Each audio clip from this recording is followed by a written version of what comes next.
شروع اللہ کے نام سے جو بڑا مہربان نہایت رحم کرنے والا ہے۔ حضرت انس رضی اللہ عنہ سے مروی ہے کہ آپ صلی اللہ علیہ وآلہ وسلم نے فرمایا، کیا میں تمہیں جنتی عورت کے بارے میں نہ بتا دوں کہ وہ کون ہے؟ ہم نے کہا کہ ضرور اللہ کے رسول صلی اللہ علیہ وآلہ وسلم۔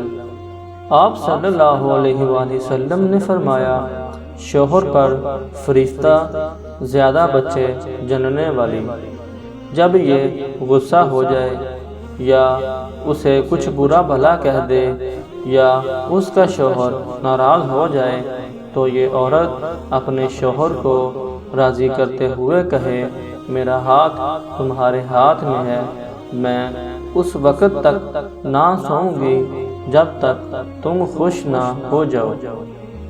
اس حدیث میں جنتی عورت کی صفت بیان کی گئی ہے کہ جنت میں جانے والی یہ عورت ہے جس میں یہ اوصاف پائے جائیں: ودود، بہت زیادہ شوہر سے محبت کرنے والی، محبت کے ساتھ شوہر کے ساتھ رہنے والی ہو، ذرا سی بات پہ ناراض ہو کر الگ بیٹھنے والی نہ ہو۔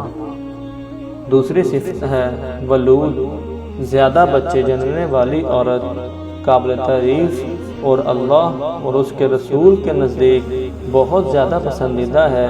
اسی لیے اللہ کے حبیب صلی اللہ علیہ وآلہ وسلم نے فرمایا، زیادہ بچے جننے والی عورت سے شادی کیا کرو۔